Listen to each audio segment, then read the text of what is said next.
I'm not seeking sympathy or trying to justify my actions, but I would appreciate any helpful advice you might offer. In a nutshell, I had a short-lived affair and became pregnant by a neighbor shortly after my husband Bill and I got married. This led to the birth of our beloved son, Bill Jr., a little over 24 years ago. My husband Bill was unaware of the affair and always believed that Bill Jr. was his biological child. I, too, thought Bill Jr. was my husband's offspring until around the age of 5, when it became evident to me, based on his physical features, that my husband was not his biological father. Now, let me provide some context for how all of this unfolded and why I made the choices I did many years ago. Both my husband and I grew up in the same town, but in vastly different circumstances.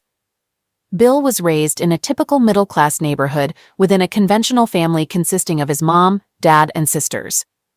On the other hand, I was brought up by my mother and grandmother, and we all resided together in Section 8 housing during my teenage years. My father lived in a town 11 miles away. My mom gave birth to me at 17, married my dad at 18, and divorced him just 7 months later. Both my mother and father struggled with alcohol and pill addiction, both prescription and recreational. My grandmother was also an alcoholic and a heavy smoker. I want to emphasize that I'm sharing this information not for pity, but to provide some context for the poor decisions I made early in my marriage. Following my parents' divorce, I saw my dad only 2-3 times a year, usually on my birthday, at Christmas, and perhaps once or twice in between.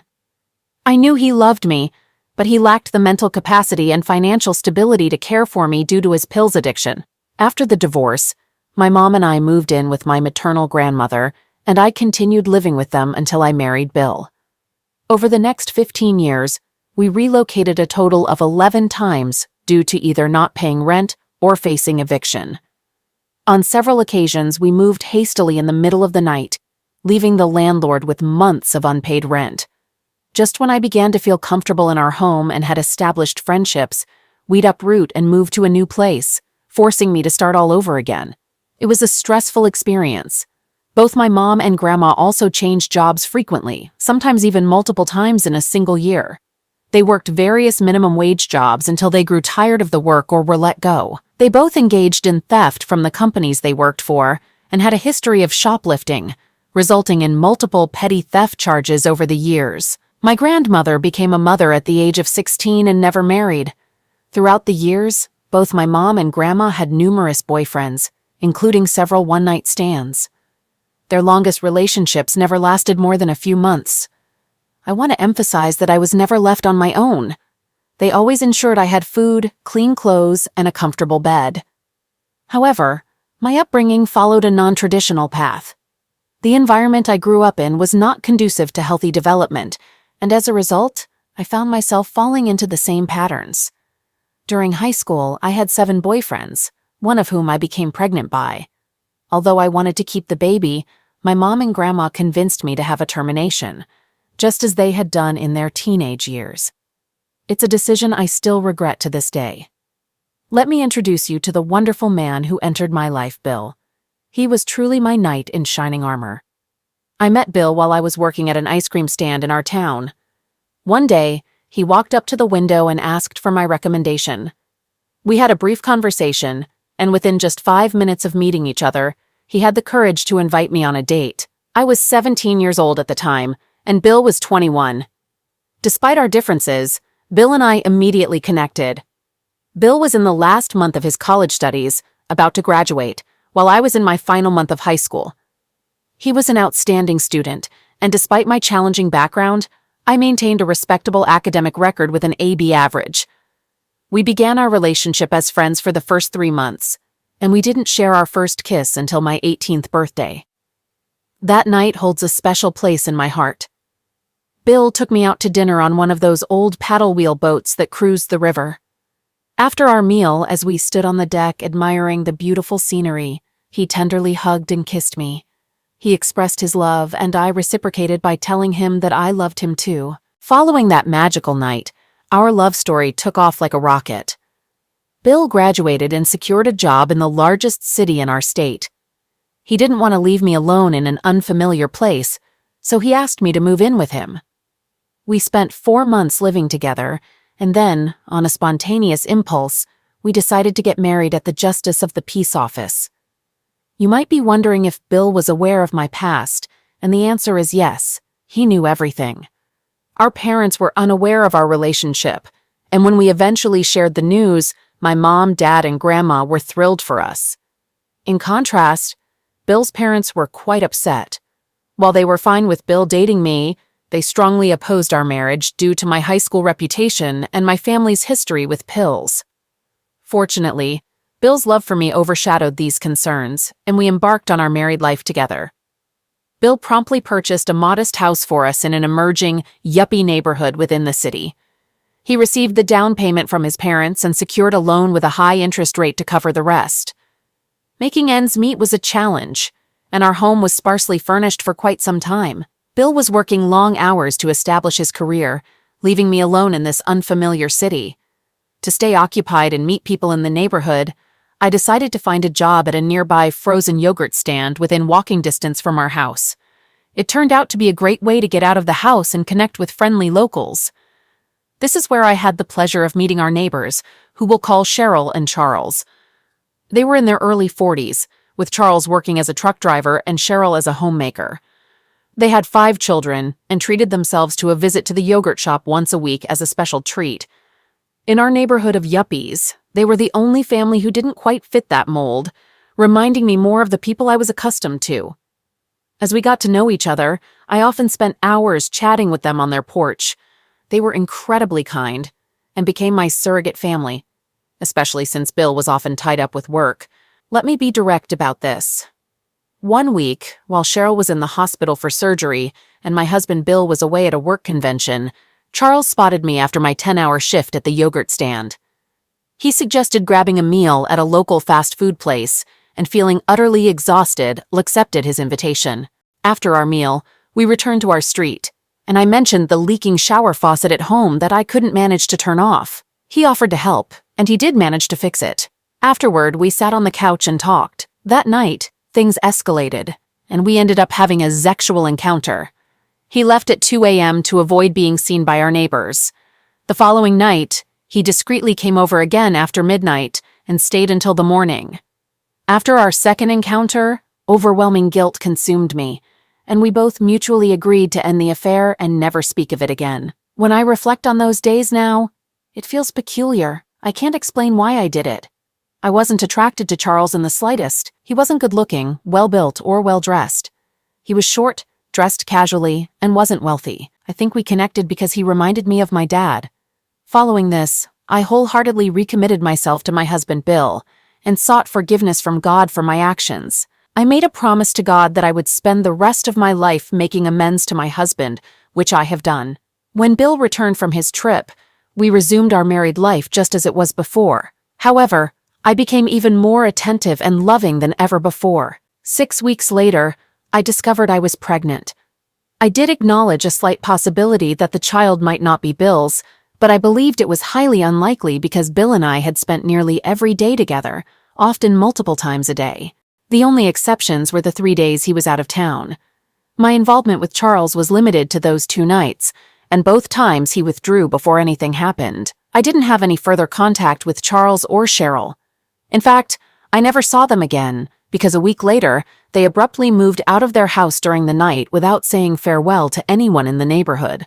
It turned out that their home was facing foreclosure, but they had kept it a secret from everyone, choosing to move out before being evicted. This unexpected departure surprised all the neighbors. My pregnancy became extremely complicated, and I had to remain bedridden for the final 2 months. My husband took exceptional care of me, deepening my love for him, if that was even possible. At the age of 19, I gave birth to our son, and we named him Bill Jr. Bill was overjoyed and proud. For the initial few years, I believed Bill Jr. was Bill's child, but around the age of 5, it became apparent that he wasn't.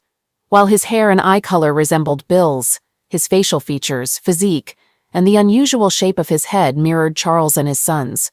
My husband didn't have a close relationship with Charles or Cheryl, so I thought my dreadful secret would remain hidden. Fortunately, at that time, there were no home DNA tests like the ones available today. To complicate matters further, After giving birth to Bill Jr., my doctor informed me that I wouldn't be able to have more children due to complications from my previous termination, which had caused scarring.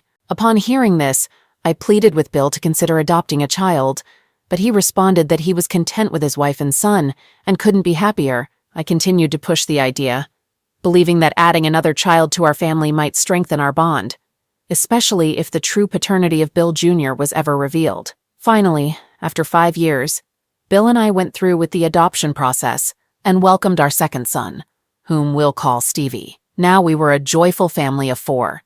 My sons admired their father, and he held them in the highest regard. Their connection was unbreakable, particularly between Bill and Bill Jr. Bill stood a little over 6 feet 2 inches tall and was in excellent shape, while Bill Jr. barely reached 5 feet 8 inches and had a stocky build like his biological father. This size difference always bothered Bill Jr., as he longed to resemble and be like his dad. But no matter how hard he tried, he couldn't match Bill's physical, academic, or athletic prowess. However, Bill didn't mind this at all. He consistently reassured Bill Jr. that he was exceptional and encouraged him to forge his own path. He would often say, "Bill, don't strive to be like me. Be your own person and discover something you're passionate about." He consistently built up his self-esteem and told him how unique he was. Eventually, Bill Jr. found his calling in trade school, where he pursued plumbing. He's currently in a well-paying job, earning a good income. He's married and has a newborn son. Bill, my husband, was his best man at the wedding, and he named his son after Bill, making him Bill III. It seems like he has a stronger attachment to his father than to his wife or me. This context makes what unfolded next even more challenging. Bill Jr. and his family live about an hour away, but one day, unexpectedly, he appeared at my doorstep during the day. I sensed that something was amiss, so I invited him in, and we started talking.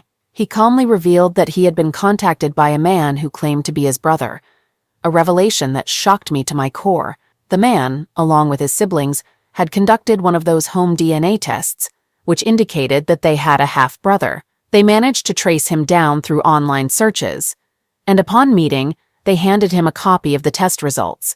To validate the accuracy of this revelation, Bill Jr. decided to take an ancestry test himself, which confirmed the same information. After sharing this shocking news and showing me the test results, he began to cry, questioning how I could keep such a secret from him and his father. In response, I could only apologize, explaining that I had concealed the truth because I didn't want to cause them pain.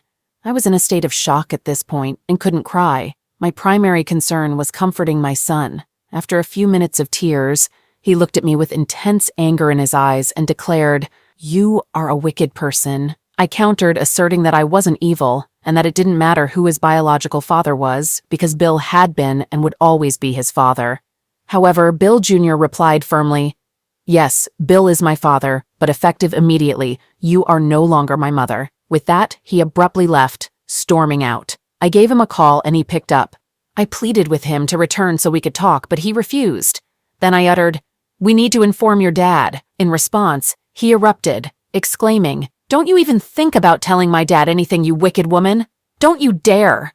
I reasoned, saying, "Honey, we have no choice. We can't keep this secret now that you know."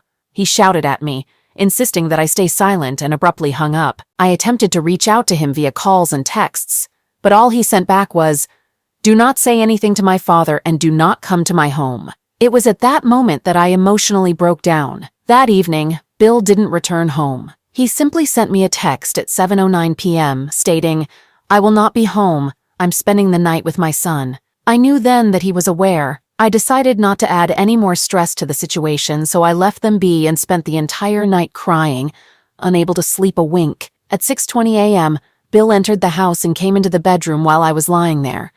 He sat on the bed next to me and asked me to confess everything. In less than 10 minutes, I spilled the little there was to tell, emphasizing that it had happened only twice, meant nothing, and occurred over 25 years ago. I just kept repeating my apologies and professing my love for him. He remained emotionless and simply stated, "I will file for divorce and will reside at Bill Jr.'s place until it's finalized." Bill and Bill Jr. had constructed a small attached apartment-like unit at the back of Bill Jr.'s property. I was stunned to hear this, and I momentarily blacked out. I began to cry and plead, but Bill continued packing without uttering a word. I kept crying and pleading, but he simply remarked, "Your tears won't change anything. Our relationship is over." Just like that, no room for discussion. He mentioned that he had already informed his parents, sisters, and our son, Stevie. I couldn't believe it, and learning this only intensified my feelings of despair. Now, I find myself all alone in this spacious house, without a husband or family, as none of them want anything to do with me anymore. My mom, grandma, and father have all passed away, so I have no immediate family left. Additionally, I lack close personal friends to confide in, which is why I've turned to this platform. Given my circumstances, what should I do next? I'm shattered and don't want to go on without my husband and my boys. They mean the world to me, and without them, I feel utterly lost. Please, I need your guidance. I'd like to clarify a few things based on the initial responses I received. First, please don't worry about me harming myself. I have faith and would never contemplate such an act. Second, I've sworn off pills and alcohol for good, given my family history. I made this decision when I started my life with Bill and have no intention of going back on it. Thank you. Update. I want to express my gratitude to everyone who responded.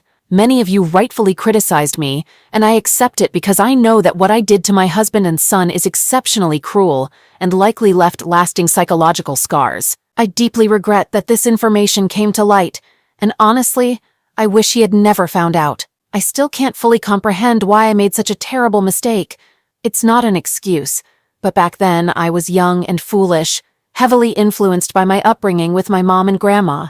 I now understand that I should have immediately confessed my affair to my husband, especially when it became evident that Bill Jr. wasn't his child. It was purely selfish of me because I didn't want to lose my family. I simply couldn't bring myself to say anything because my husband and son were so happy and loved each other so much. Crying. I needed to get that off my chest right away.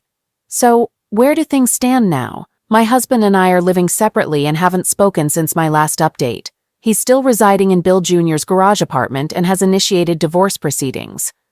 I've only exchanged a couple of texts with Bill. Bill Jr. holds strong resentment towards me. I talk to his wife once or twice a week to stay informed about what's happening over there. She mentioned that my husband has forgiven and wants to move on from me. How could he possibly want this? She also shared that Bill Jr. hasn't forgiven me and will never forget what I did. Fortunately, Stevie visited yesterday and we had a constructive conversation. We're back on speaking terms, although he remains somewhat distant. I've sent several heartfelt emails, texts, and voicemail messages to both my husband and Bill Jr., but they haven't responded. As of now, my husband is proceeding with the divorce, and there's really nothing I can do to prevent it. I could make it complicated, but I won't. In fact, if that's what he wants, I'll make it as easy as possible for him to demonstrate how much I love and appreciate him. Before I conclude this update, I'd like to address a recurring question about Charles and Cheryl. Unfortunately, they have both passed away. According to their children, Charles passed away over 16 years ago, while Cheryl passed away just last year. Their children conducted ancestry testing to learn more about their parents' extended families.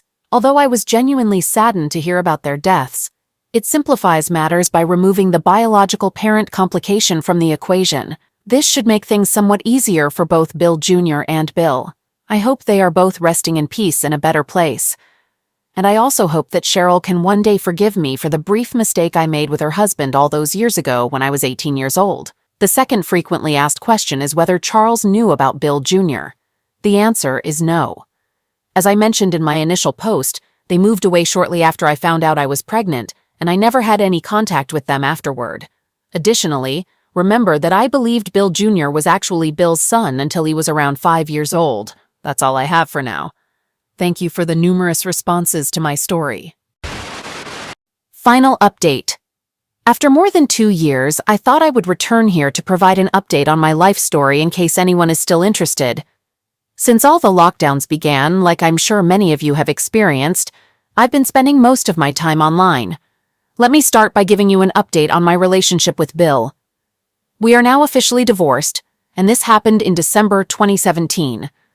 I tried everything in my power to salvage our marriage, but according to him, the moment he learned about my affair and the true paternity of Bill Jr., he was done. I acknowledge that my actions were truly wrong, but I struggle to comprehend how someone can simply switch off their emotions as he did.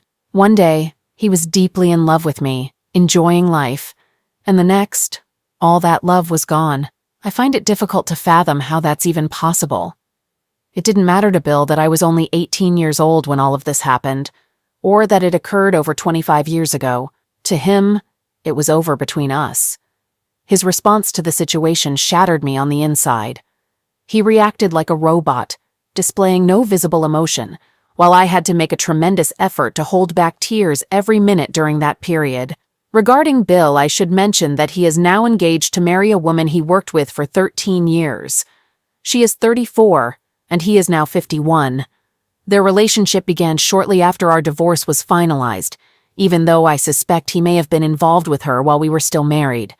My daughter-in-law insists that this isn't the case and claims they only started dating after our divorce was official. Based on what my daughter-in-law told me, Bill Jr. and Stevie will both serve as the best men at their father's wedding. My daughter-in-law mentioned that my ex-husband's fiancée is a fantastic woman and they have plans to have several children. Apparently, once they're married, she intends to leave her job and become a stay-at-home mom. While this is difficult for me to accept, I genuinely wish them the best. During one of my numerous pleas before our divorce, I suggested to Bill that we could adopt another child or even multiple children. He swiftly dismissed the idea, yet he's now planning to have several children with his new wife? I understand it's a different situation, but it still stings. Although we've been divorced for over 2 years, I would trade places with Bill's wife in a heartbeat. I'm pleased to share that Bill Jr. and I have re-established communication. We started talking about a year ago. However, all of our subsequent interactions have been initiated by me, and he typically responds with brief answers like, yes, no, or I don't know. Stevie does the same, although he occasionally asks me questions. It seems as though my sons view me as a monster and only engage with me when necessary. My daughter-in-law, Bill Jr.'s wife, has been like a guardian angel during my divorce, helping me reconcile with both Bill Jr. and Stevie. She possesses remarkable wisdom for her age and is an exceptional wife and mother. She doesn't sugarcoat things and has spoken some harsh truths to me over the years, but they were all things I needed to hear. She's truly wonderful. I believe that covers everything I wanted to share. I wish I had better news to convey, but life is gradually improving with each passing day. Bill was quite generous to me during the divorce, and I'm currently employed in a data entry position at the university, so financial concerns are not a problem. I'd give up everything I have right now if it meant I could get my marriage back, but I know that's never going to happen. Thank you for taking the time to read my post. Please stay safe and healthy. All right, that was a fun story. Now let's move on to another exciting one. Stay tuned and let's dive in. I, 26-year-old female, am currently facing a difficult situation that's hard to express in words, but I hope that sharing my story here might offer some insight. My husband, 26-year-old male, and I have a history that dates back to our senior year of high school. We began dating in high school, and our relationship endured long-distance challenges while attending different colleges. Last year, shortly after graduating, we had a beautiful and meaningful wedding ceremony. Both of our families have strong Christian backgrounds, which has always influenced our values, especially in matters of fidelity. I may not have been a devout Christian, but I always held a strong stance against cheating, sex films, and similar activities. It may seem ironic to say that now, but that's who I used to be. Fast forward to last year, and we made a significant move to a more vibrant city across the country. Our relationship was solid, filled with shared experiences, and even involved adopting a puppy. I was content and had no reason to suspect that anything was wrong. However, things took an unexpected turn after I secured a new job during the spring break. It was a higher-paying position with a more significant role, and I started to notice a shift in myself. My interests began to change, my circle of friends evolved, and I started growing distant from my husband. I have to admit, I was drinking more and socializing with new colleagues, which began to alter our relationship dynamics. During a work trip that my job offered me, I found myself involved in an affair with a man who was on a similar business trip, but he worked for a different company. The affair lasted only 3 days, but it was intense and romantic. When I returned home, I immediately ceased communication with him. However, after a few weeks, temptation got the better of me, and I resumed chatting with him on messaging apps. Our conversations became sexual, and I started sending suggestive pictures. It was during these chats that we both discovered that the other person was also married, and we found it rather amusing. By this point, I found myself deeply immersed in an emotional affair with a married man. This caused significant tension and arguments in our marriage, and I came clean about my affair when my husband confronted me with phone records. I became acutely aware of the gravity of my actions and the pain I had inflicted, but the guilt and shame weighed heavily on me. I felt trapped, and I only mustered the honesty to admit my mistake when I was pushed to my limit. The aftermath has been a roller coaster ride, involving counseling and efforts to repair our relationship. My husband harbors a profound sense of distrust, which is completely understandable. I've made a commitment to earn back his trust and demonstrate my dedication, but the process is undeniably challenging. I can sense that the love we once shared is fading, and I fear we may never fully regain what we once had. I sincerely apologize for the pain I've caused, and am wholeheartedly dedicated to making amends. It's a tough journey, as I grapple with my own guilt while attempting to rebuild a bond that once seemed unbreakable. I hope that with time, therapy, and genuine effort, we can find our way back to each other, but I recognize that the road ahead will be arduous. Edit. My husband did have a chance to see my phone and the chats, but since our conversations were exclusively on Snapchat, there wasn't much to see. Fortunately, my husband is willing to give our relationship another chance, and I've completely cut off contact with my affair partner. I'm determined not to squander this opportunity because there might not be another. Edit 2. My husband is unaware of the physical aspect of my affair, and I haven't volunteered that information either. Update. Life has certainly thrown me a curveball since my last post. I couldn't have foreseen the tumultuous ride that awaited me. After confessing my emotional affair and working on rebuilding trust with my husband, it seemed like we were on a positive path. We were both committed to therapy, open communication, and giving our relationship a second chance. However, recent events have left me in shock and questioning the person I thought I knew. My trust and respect have been shattered. Somehow, my husband managed to track down my affair partner on social media and pressured him into confessing to the physical aspect of our affair, threatening to reveal it to his wife. I was utterly surprised when my affair partner alerted me to what my husband had done. I had never imagined he would resort to such tactics to uncover the truth, as I believed he trusted my version of events. I may not have the right to feel this way, but the realization that he contacted this man and essentially coerced a confession from him left me feeling violated. The aftermath of this revelation has been as difficult as one might imagine.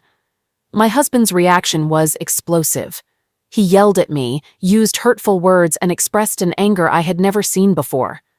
He left the house and hasn't returned for 2 days now. I'm grappling with mixed emotions.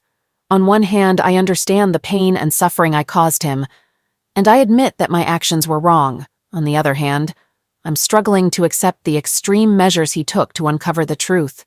It's a heavy burden to bear, as I question the boundaries and respect within our relationship. I never expected our path to healing would take such a chaotic turn. I had hoped that by admitting my mistakes and working together, we could salvage our relationship. But now, I'm wondering if our relationship can weather this storm that has erupted. I find myself at a crossroads, a far cry from the hopefulness I felt just a few days ago. It's been slightly over a month since the events that unfolded after my previous post. As I mentioned in my last update, my husband left our home in a fit of anger. A few days later, he returned and insisted that I leave instead. He argued that since I had damaged our relationship, I should be the one to go, not him. During our heated exchange, hurtful words were exchanged, and although I had no right to retaliate, I couldn't help myself in the heat of the moment. Consequently, I've left the house and sought refuge at my sister's place. The world I once knew has crumbled around me, and being away from our shared home has been emotionally devastating. To compound matters, my husband wasted no time in sharing our personal issues with friends, family, and acquaintances. The support he received was overwhelming, leaving me feeling like the villain in this story. I've been grappling with a bewildering mix of emotions, oscillating between feeling like a complete outcast and trying to avoid the rumors that have likely spread like wildfire.